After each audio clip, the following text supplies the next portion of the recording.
Welcome back. Reaction from Bramall Lane on its way. Manchester United winning by 2-1. Should that be celebrated, or should that just be expected of Manchester United if they want to go I think some places? We know that Sheffield United are where they are, and with 1 point, but yes, you'd expect a Man United side with the quality that they've got to go there and beat them quite comfortably, but it's not that easy in the Premier League. You have to go there and you have to earn the right to play. Especially when you look at Man United, I still don't know their real pattern of play other than trying to get it to the one-on-one situations, and they do something individual and create something. But other than that, I think that any win in the Premier League, you've got to take it as something that's it's a good thing for you. And Man United had to dig in to do that in the end. It was a great goal in the end, but it wasn't easy. Otherwise, they would have scored more. And that is what you need to do. You just need to get them games won.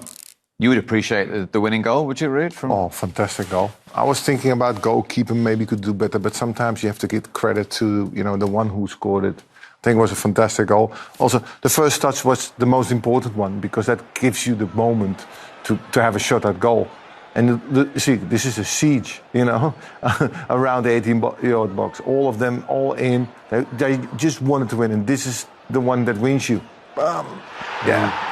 The first touch. I think that's what you can see with it, Ruud. You look how much space he's in. Yeah. Because Sheffield United are now desperate now. They're trying to make sure that they don't let nothing come in the box. They've given him too much time and space. And what they underestimated with him is, can he curl this into the top corner from there? And yes, he can. You see it there. The goalkeeper gets two hands there. Just not quite enough. But that is a great goal.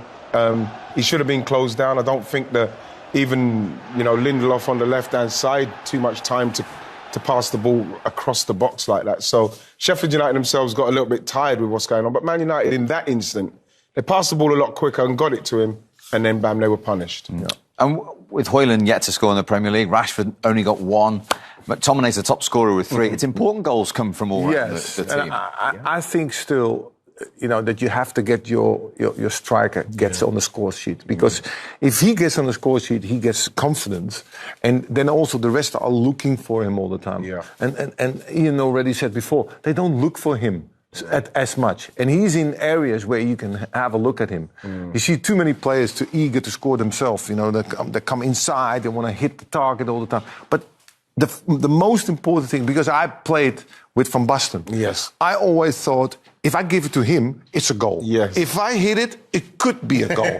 Then I'd rather give it to him. Because it's a definite goal. It is a definitely goal. And he's happy. And strikers, selfish. Are you selfish? Yes. Yes. They need to score goals. And if he's happy, in the team, that makes a huge difference for the team. Well, Scott McTominay's happy in the team at the moment. We saw what he did last time out to win the game, and he's actually their top scorer after this strike in the first half. Well, he's having that purple period, not only for his club but country as well. That was a poor cross from Dalot, but I think that when this ball comes back in the box, the height that it gets to when it gets a little rebound, I think when Fernandes puts that in, it goes in the air. Someone's got to be coming and challenging him. You could see that he's moved his body in a way where he can get a good strike on target. And again, it just shows you just got to sometimes just get it on target. It doesn't have to be a clean strike. But again, they pass the ball a lot quicker. They're moving it quick, and that kind of moves Sheffield all over the place. No one's challenging him, and he just gets a shot on target. Again, it's Lindelof who's getting himself in that position and passing the ball in there, which does well. And, McTominay, who's having a purple patch in front of goal at the moment, scores again, and long may it continue for him. Delighted for him. Indeed. OK, so Scott McTominay getting that goal in the first half. Diego Dalot, of course, in the second to win the game. And we're delighted to go to Bramall Lane now and speak to the match winner. Here he is. Congratulations. Just your second ever Premier League goal. And what a goal. Helped the team to win the game and buzzing because it was a good goal. Yeah. Well, as I say, you don't get too many of them. I mean, what was it like receiving the ball, the feeling when it went in? It's a good feeling. I mean, I think the keeper still touches the ball, but seeing the crowd behind the goal celebrating was a good moment, a great moment to celebrate with the fans, and obviously happy with the result. Was that the first thing in your mind, to hit it? Yeah, obviously. I remember in pre-season I scored a very similar goal also. In the edge of the box, and the memory came to my mind. I was free there, and I tried to do the same, and fortunately I scored. And Diego, the way the second half was going, how important was that goal to get it? I think it was important. I mean, we didn't do a fantastic game first half. I think we could have managed a little bit more tactically. We took a few minutes to understand what we should have done without and with the ball. They created some chances. I mean, we scored a goal. After that, we have to control it even a little bit more to not concede the equalizer. But we came to the halftime, and I think we got some details on, and I think the second half was more controlled. What would you say in the second half? Did you try to speed it up a bit more in respect of passing it to move them around a little bit more? Yeah, I think especially to give more switches of the game, because we knew they had a lot of people in the middle of the pitch trying to give the ball to the wide men. Sometimes it was me, sometimes it was Anthony, then Rashi, and then try to overlap, underlap. I think we stretch him there a little bit more, even with balls in behind. I remember one or two from Harry, one from Johnny. I think this is the type of things that we need to do when we play against very tight teams. And we knew there was going to be a difficult game today. They have a great atmosphere with their fans. But like I said, I think we find a way to win, and that's the most important. And there you go, finally, obviously a very emotional day for everyone connected with Manchester United with the passing of Sir Bobby Charlton. We heard Scott McTominay say before the game the lads just want to win it for Sir Bobby. Was that the sort of feeling in the dressing room beforehand?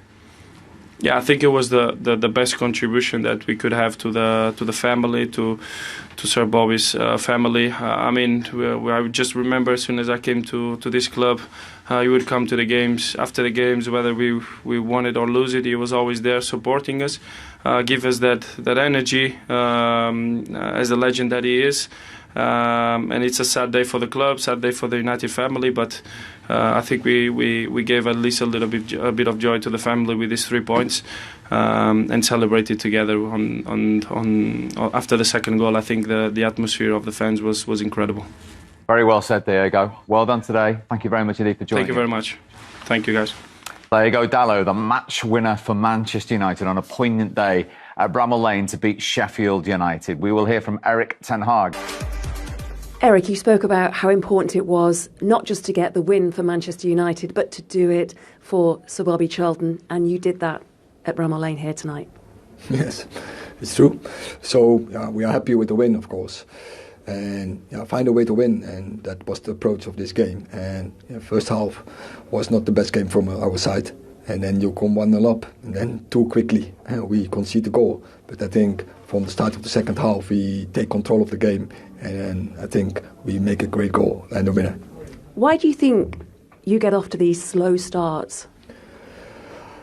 You see often after international break when the players flew out, go to their nations, they're playing different systems, different styles, they're coming back, and then to find the rhythm again, it takes always time. And also Sheffield, to reward them, their approach in the game, a lot of energy, played a little bit different system what we expected. We have to adjust then quicker, we have to read that and take quicker control of the game by make better organisation. You said before the match you knew it was going to be a difficult challenge despite the position that Sheffield United are in, bottom of the table with just 1 point. Yeah, but as you said, Man City just winning here at extra time against Spurs. They're just losing 2-1, play good games. So we knew before that is a tough game and you have to play your best. And in the end, we need a great goal to get the win here. It was a great goal, and as soon as it hit the back of the net, you could hear your fans just singing, "There's only one Bobby Charlton." Yeah, fantastic. And of course, we have to pay contribution. We have to pay our big, I would say, goodbye and remembering Bobby Charlton, because what he did was magnificent. We spoke before the game about he was not only outstanding on the pitch, but also off the pitch. So to credit and reward his big personality, and we did it with a win to celebrate that, but of course especially to have a remember Bobby Charlton, and I think we did it in a decent way. I know the international breaks, there are quite a few of them. It is very stop-start. How important is it to get those back-to-back Premier League wins? it's important, and you have to fight in the Premier League for every point, and you have to play your best in every game, because you don't get anything for nothing, and you have to deserve it. So it demands an investment.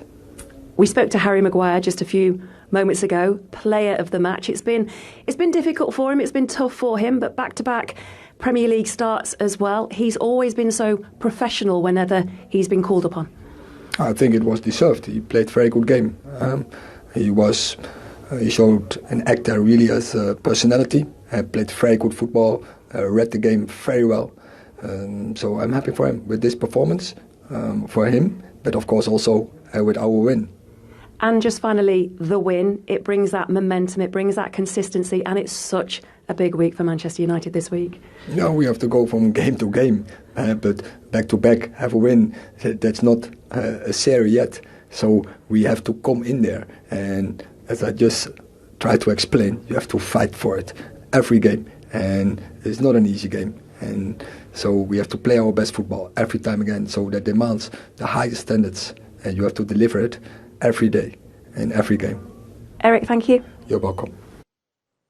Yeah, they play Copenhagen in the Champions League in the week at Old Trafford, and then the next game in the Premier League is the Manchester derby against City. They lost at home to Palace. They've won back-to-back games, as we mentioned. Ruud, I just wonder, your fellow Dutchman there, I know you've seen a lot of him at Ajax. Is it a little bit stop-start this season for him? How important are those back-to-back wins for him at this moment? It is important. I don't think he's happy with the way they did it today. You know, you can't be happy with the first half. You have to all of a sudden change a lot of things in order to get things right. It's still not a team that I want to watch all the time. It's difficult to sometimes, you know. It's difficult to see what kind of system they want to play. So therefore, I saw him always with Ajax. He plays 4-3-3. He had good wingers. He had a good midfield. And here he plays with two holding midfielders. And that is much different than he was playing before. And also you can see that the striker is struggling. They don't use him. He's not coming into play because the striker needs balls from the side. And you can see that that Rashford from the left, he wants to come in. He wants to have a shot. So he thinks already of the shot, and then he thinks of the striker. Then the other side, he has the same thing, Anthony. He wants to come in to have a shot. But you need to think first of the striker. What is his position? And if the striker is hesitating all the time because he thinks you're not going to give him the ball, it's going to make it much difficult for you. Like I said, you need to give the striker the balls that he needs. If he makes a movement, you need to give him the ball. And not after that. So that's where he needs to improve, because a happy striker is the best for your team. Absolutely, yeah. I say that, but I think that, like I've said with Man United, I think that the games they've had, they've had a run of games that I think they should have been winning in those games, and we've seen that at the moment. I think that it's good to see Harry Maguire playing well. 8 games now he's played out of the 40-odd, and he's won them all. So I think Johnny Evans has done well as well, so it's good stuff. Gentlemen, thank you very much indeed. They wanted to win it for Sir Bobby, and they did. We'll see you soon.